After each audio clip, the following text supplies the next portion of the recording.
did, honey. After driving all night. What time is it? Almost 4:30. Almost dawn. We should be home in another hour. This man's name is Martin Gordon. The lovely girl beside him is Brett, his bride of 2 wonderful weeks. It's late August. They're returning from their honeymoon to their home in quiet, peaceful Angel County, California. Martin's Uncle Ben is sheriff of Angel County, and Martin is his senior deputy. Martin has high hopes of succeeding his uncle when Ben retires. But for now, Martin has only the thoughts, emotions, and pride of a very happy, newly married young man. Brett is his, and he feels no man could ask for more. Now, without warning, their honeymoon is to become a nightmare.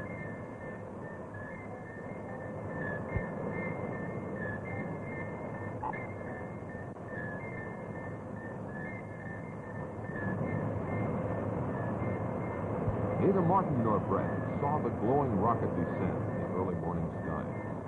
It was reported to the sheriff's office by Jeff, the county forest ranger. Jeff reported to Sheriff Ben that a plane had crashed near Willow Creek and that he was going out to investigate. Ben said he would join him as soon as possible. Barney, Ben's junior deputy, was to summon medical aid and to see if he could rouse someone at the Air Authority in San Francisco.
It's Uncle Ben, honey.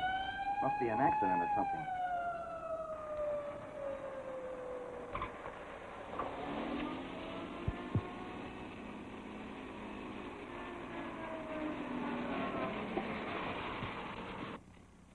There's a plane crash down the road a couple of miles. I'm going to be a little short-handed till help gets here. Go around back of me.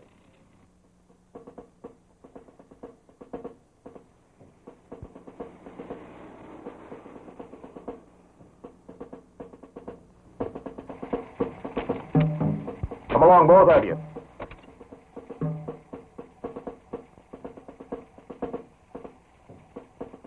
Get in, honey.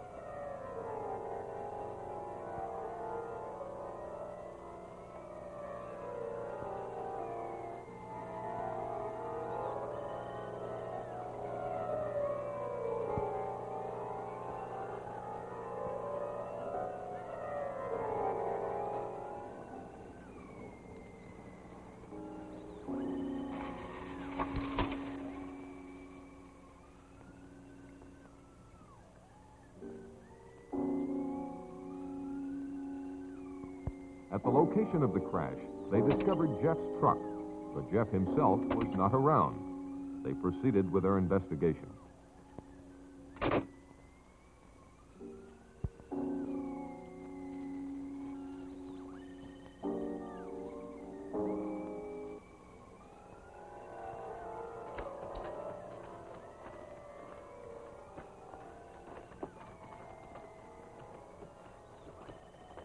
They looked at the rocket in utter amazement. A puzzled Ben finally asked Martin what he made of the craft. It's no airplane. Could be one of our missiles. Or one of theirs. You could be right, honey. Don't think we have anything this big.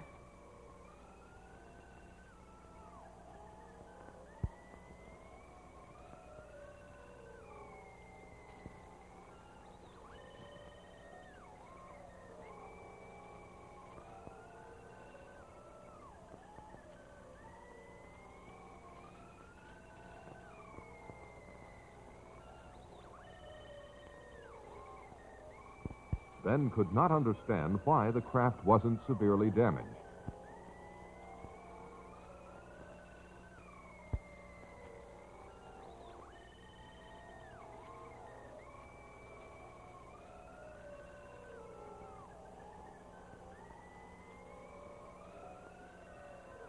This hat belongs to Jeff Peters. Jeff! Jeff! Jeff, are you in there? Martin, go back to my car and get my flashlight.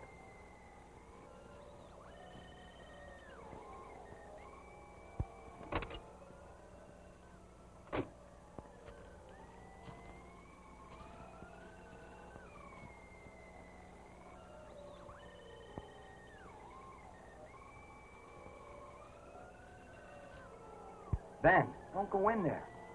You don't know what's in there. I think I hear him moving inside. Maybe he's hurt.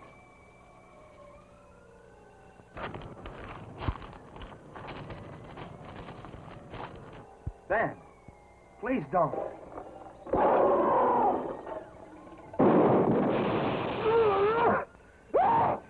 Ben. Ben.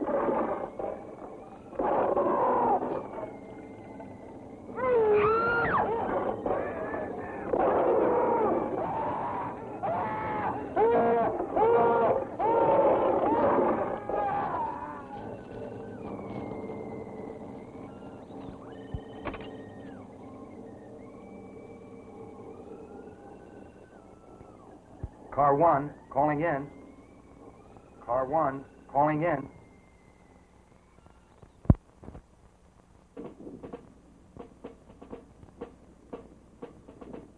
Within the hour, Martin's unusual call for assistance was answered by a special unit led by a Colonel James Caldwell.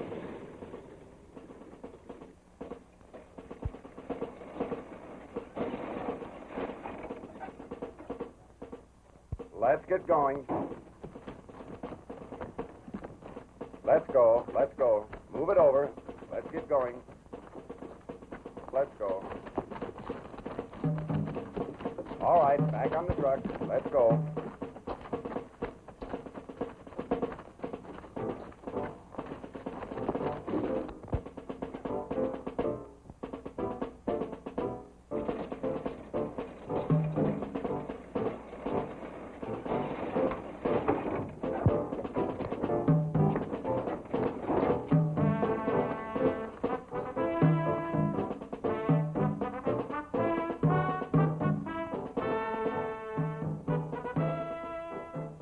Sergeant, take one man and check it out. Yes, sir.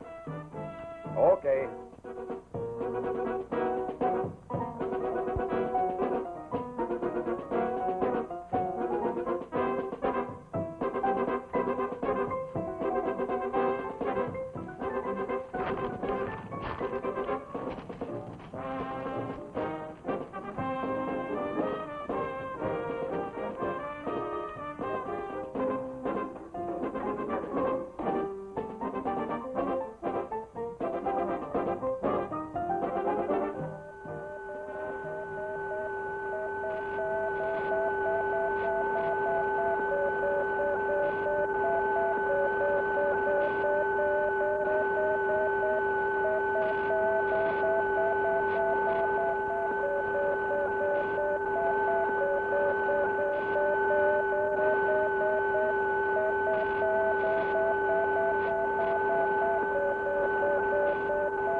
The sergeant reported seeing an amazingly large creature in the aft section of the strange craft.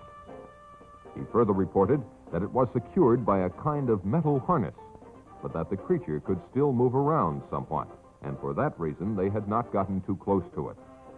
There was no trace of either Ben or Jeff. The colonel ordered continuous guard duty around the spaceship and decided to set up a temporary military headquarters at the sheriff's office in town.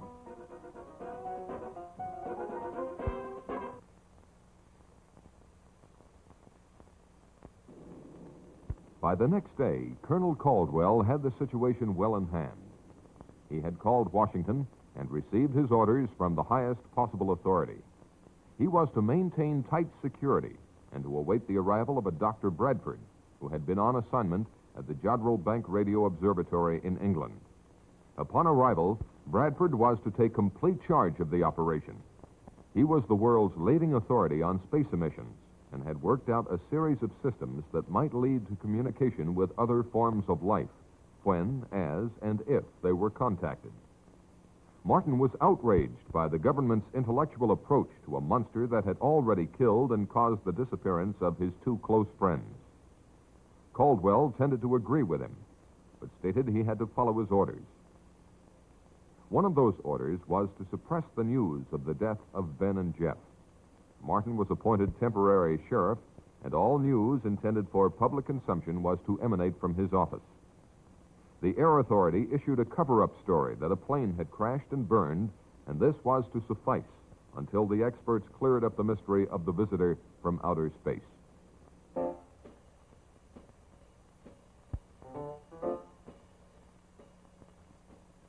In a remote section of the county, the first of a series of tragedies took place. Tragedies that would have been avoided had the public been warned.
Later that day, while they were awaiting the arrival of Dr. Bradford, Martin instructed Barney, on advice from Colonel Caldwell, to plant in the local papers the news that Ben and Jeff had taken off on a fishing trip to British Columbia.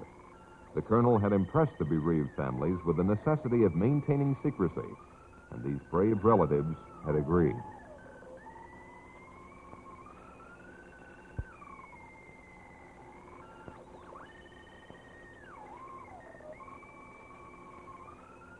Despite Brett's inquiries about what Martin had seen in the spacecraft, he avoided specific details for fear of disturbing her more than she was.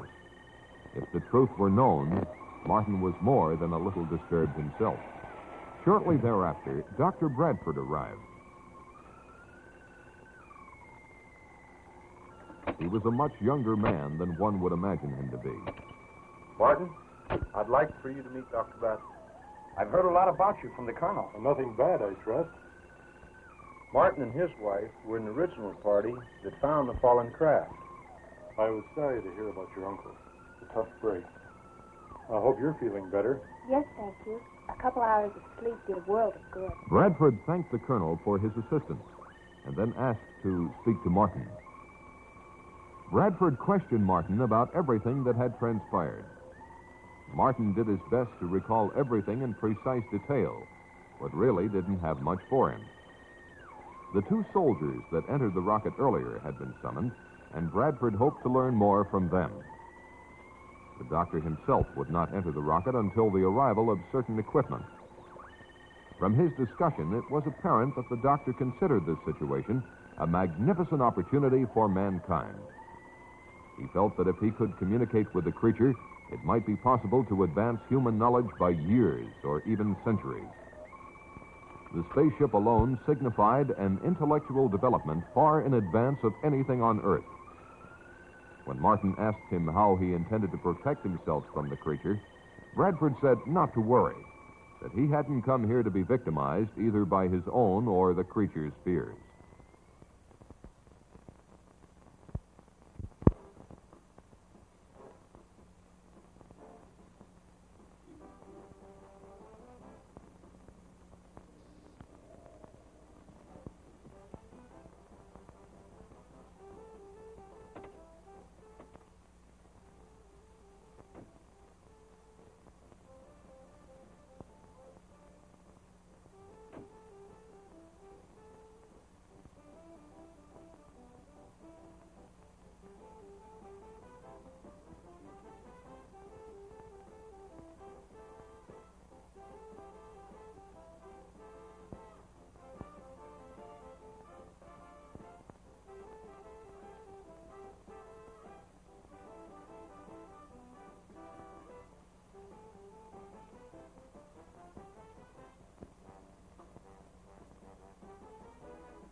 Oh, hi, Barney.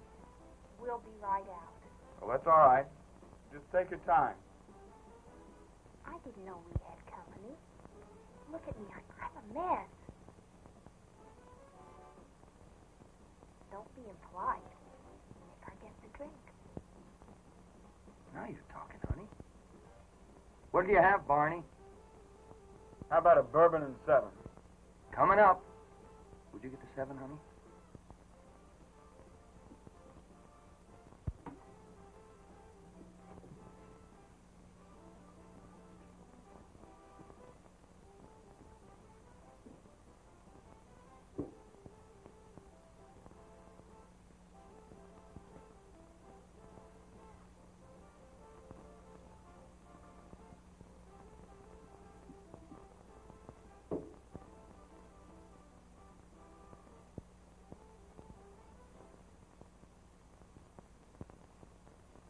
Barney, you should try marriage. It would do wonders for you. Barney and Martin had been bachelor buddies for years, but now that Martin was settling down to marriage, they were slowly drifting apart. Barney, naturally, was still dating all the girls in town, and he couldn't understand why Brett and Martin didn't pal around with him more than they did. He couldn't comprehend that married life brought with it not only new problems and duties, but the necessary togetherness of husband and wife as well. Despite Brett's most tactful considerations, such as inviting him over to dinner quite often, Barney was growing resentful of her, or at least she felt that he was. Since time began, this change in relationship has probably happened to all buddies in similar circumstances. Life has its way of making boys grow up, and with marriage, Martin's time had come. His life was now Brett, a life that he thoroughly enjoyed.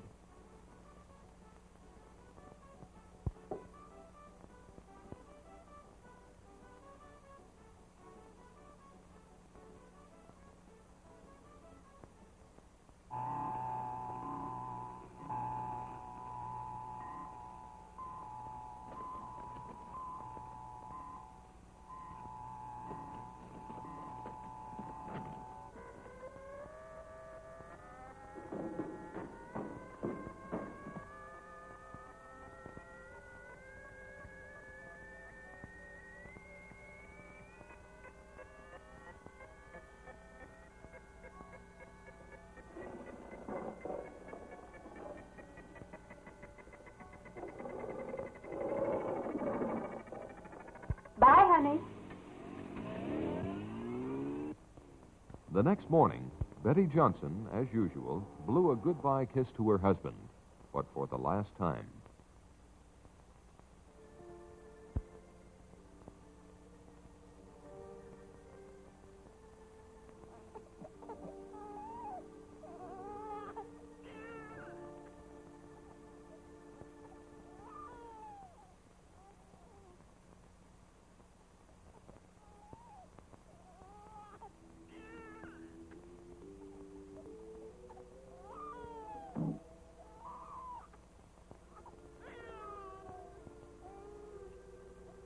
Poor baby. Let Mommy take your temperature.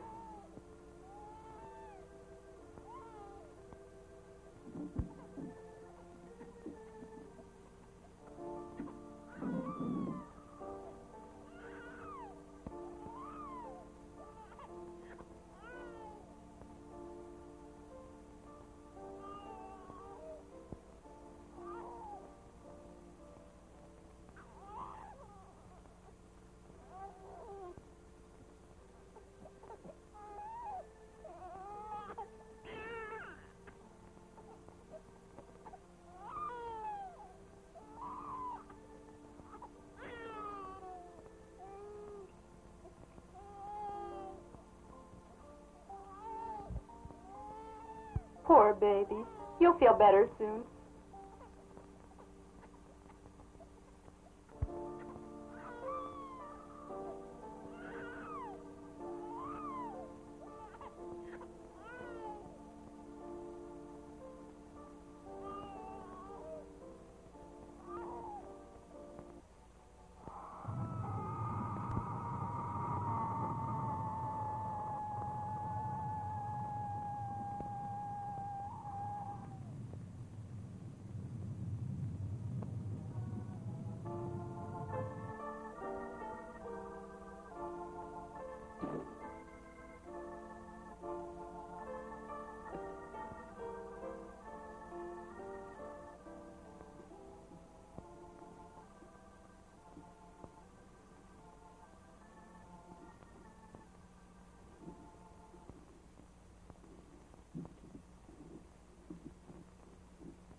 Grandpa, can I go for a walk? All right, but stay close by.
Bobby. Bobby.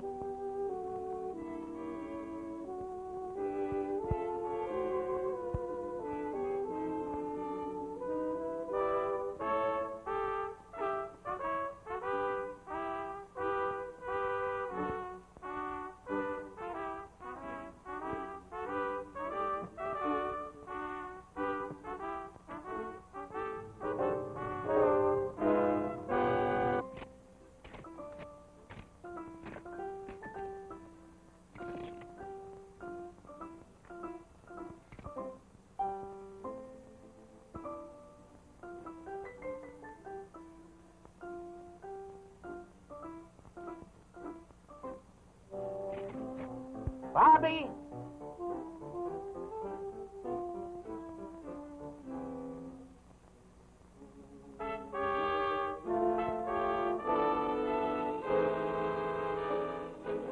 Bobby!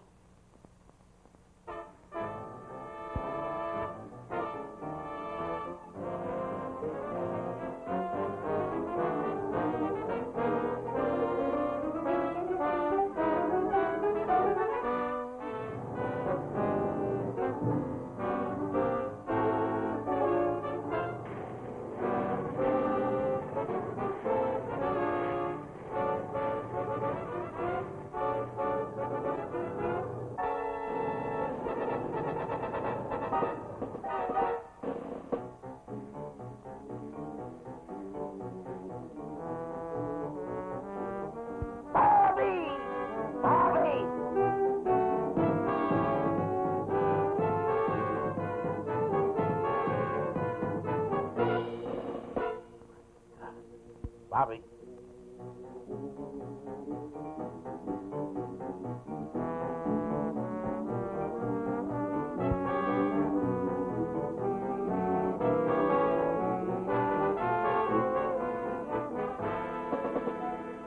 Bobby.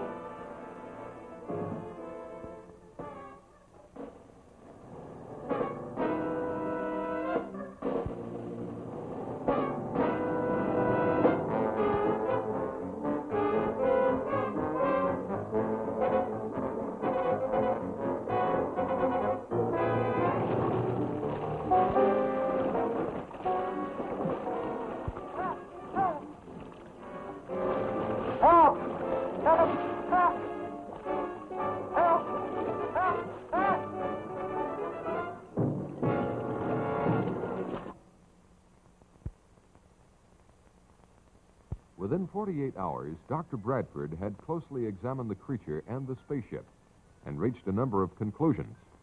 He was sure the creature had come from beyond our solar system because it adapted to our environment so quickly, and no planet or dead star near us has conditions similar to the Earth. Of special interest to him was the hull of the ship. It was composed of an alloy unlike anything human science had ever encountered. The doctor had run a number of tests on the metal, but its molecular structure remained a mystery. Because there was no food on board, Bradford presumed the creature had been in a state of suspended animation, particularly because it had survived the trials of re-entry and impact without apparent harm. So far, he had no success in communicating with it, but he had not yet exhausted all possibilities. On a more subjective basis, he had the curious feeling that the creature did not want to communicate with him. Such a confession on the part of this eminent scientist made Martin feel quite apprehensive.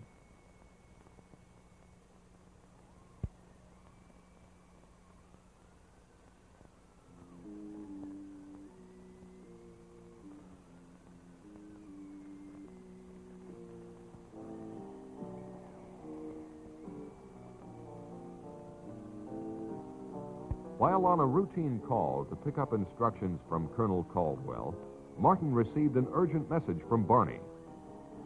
Barney was at Willow Creek. He had responded to a phone call from a frantic Mrs. Brown. Her husband and grandson had gone fishing and were long overdue. Barney was instructed to organize a search party locally and to report the results to Martin. Because of security regulations, he was not to come near the area of the spacecraft. Martin said he would join Barney later if he could.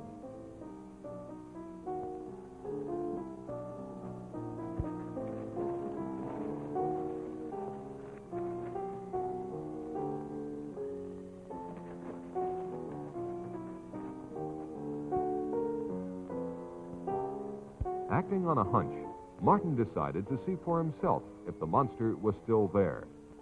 It was. Bradford had installed TV cameras inside the spaceship and was testing the creature's reactions to sound, light, electricity, color, and air pressure.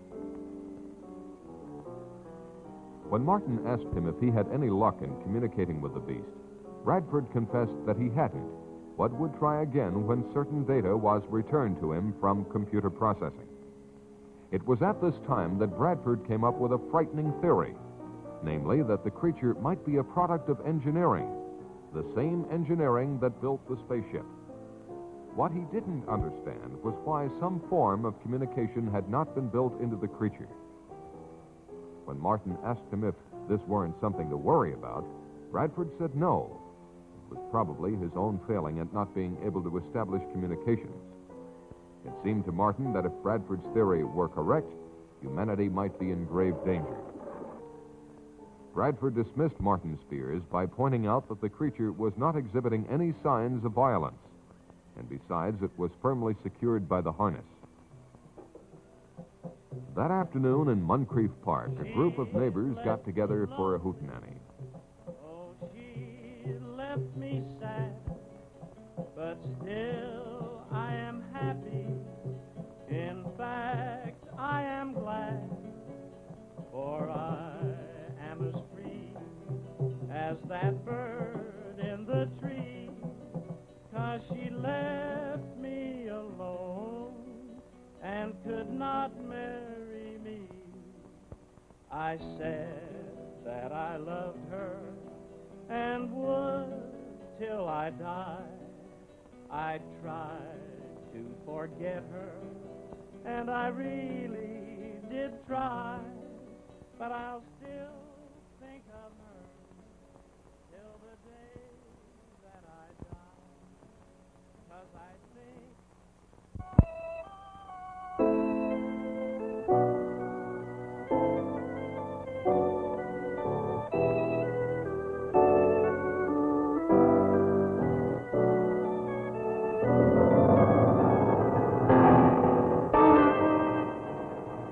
What is it?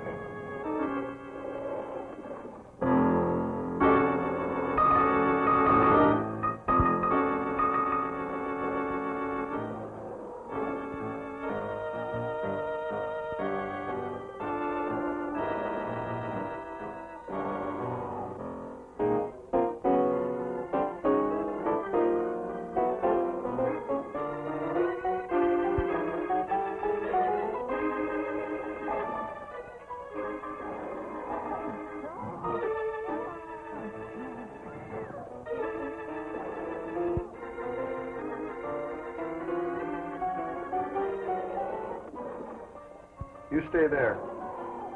Stay calm.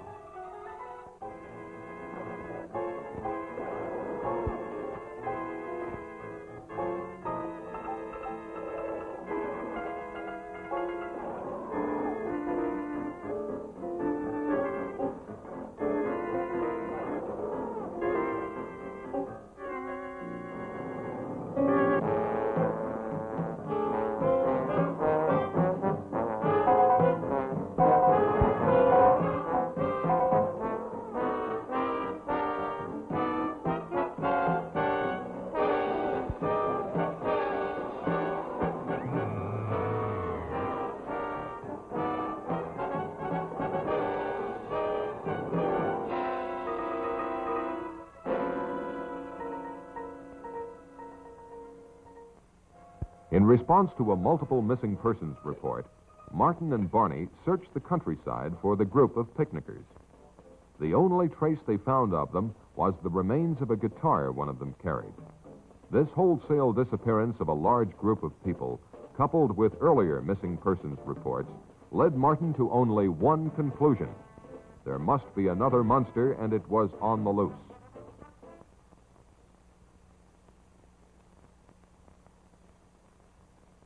The colonel listened to Martin's theory, and after consulting with Bradford, decided to call Washington. He was told to follow his own good judgment, but under no circumstances was he to alarm the populace. The colonel decided to organize a county-wide search. Martin's assignment was to search the north end of the county.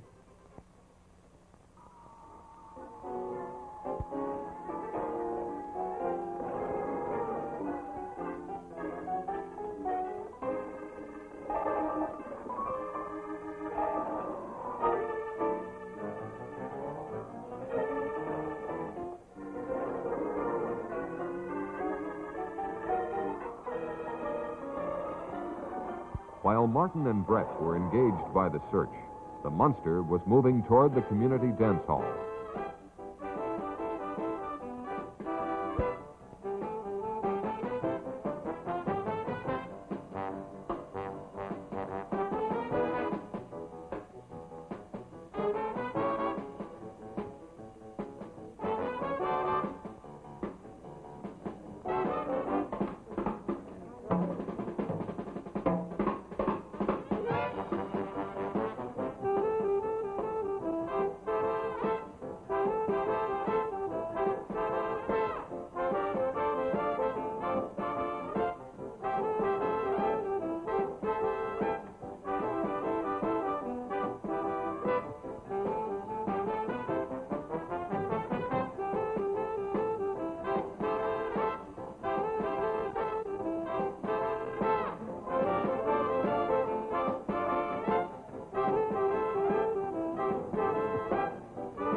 I've had enough of that guy.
While Martin and Brett were taking a break from the search, a call came through which confirmed Martin's theory. Colonel Caldwell told them of the monster's attack at the dance hall. His troops now had orders to destroy the monster, and he asked for Martin's assistance. Martin said he would join the colonel as quickly as possible.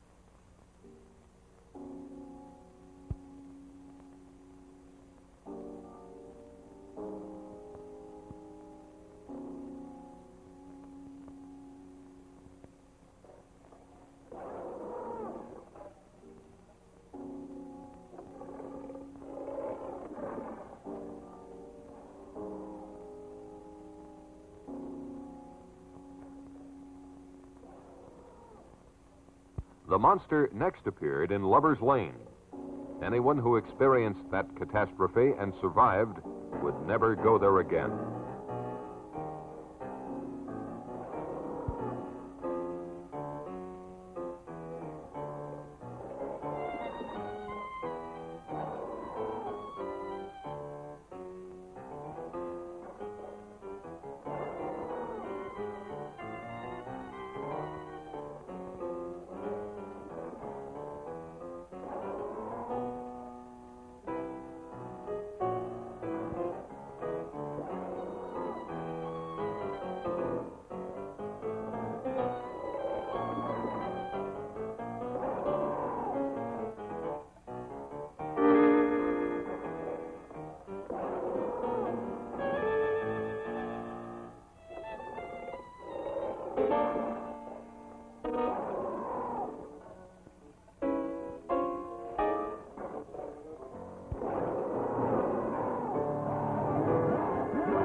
was almost an hour before Caldwell learned of the monster's devastating new attack. Colonel Caldwell wasted no time ordering his men into action. It was at this point that Bradford interceded. He demanded that the monster be taken alive at all costs. The colonel's protests about the dead and missing made no impression on Bradford. Caldwell conceded to the point of assuring Bradford that they would not destroy the monster if they could avoid it.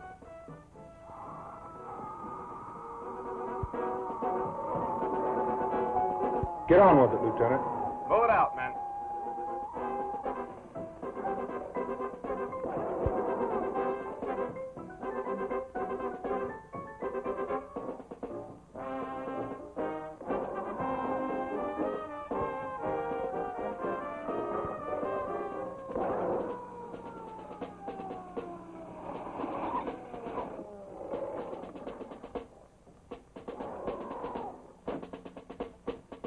When Martin's party arrived and offered to help, the colonel told them enough lives were being endangered. They were to be part of the second line of defense, to be used only if necessary.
The sergeant, a shaken man, returned babbling about what had happened.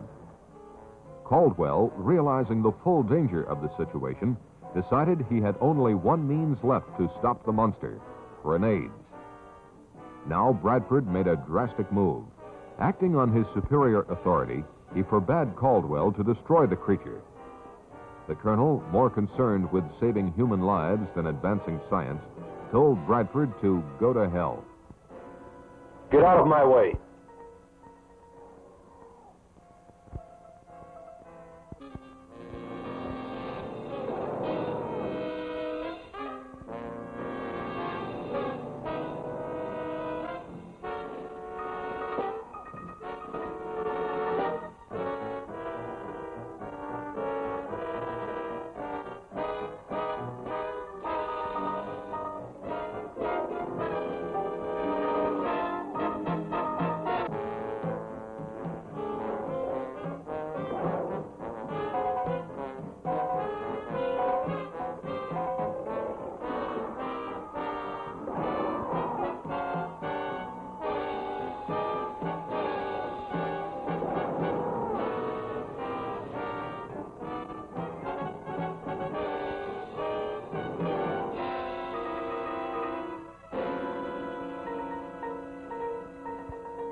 Where's he going in such a hurry?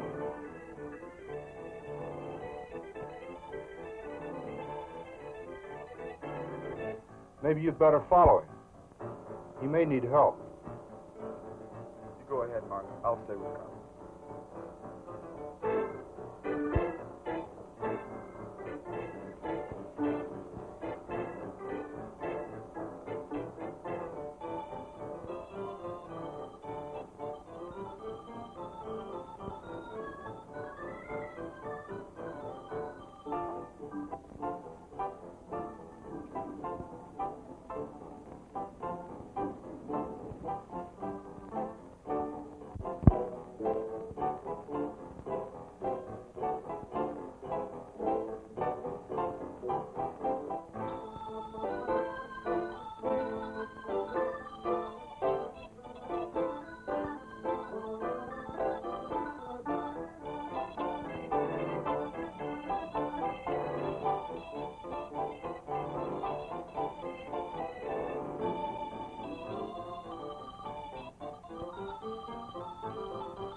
The explosion loosened the harness on the monster and allowed it to escape.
Martin tried to help the doctor, but there was no time. Bradford told Martin what he had just confirmed, that these monsters were highly specialized test animals. They were, in fact, mobile laboratories that consumed human beings in order to analyze them chemically, undoubtedly to detect weaknesses in the human species. He told Martin that the information fed into a computer in the spacecraft. Further, he added, now that both monsters were dead, the computer would activate a transmitter to send the results into outer space. Martin knew what he had to do.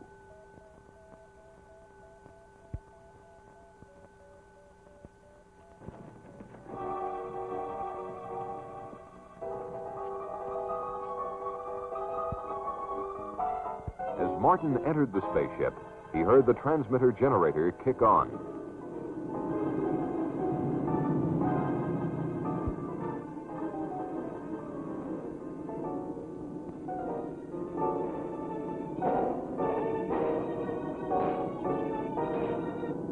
The super tough alloys of the spacecraft were not even dented by Martin's hammering.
As the transmitter stopped, Martin felt sick. Evidently, all the information had been transmitted.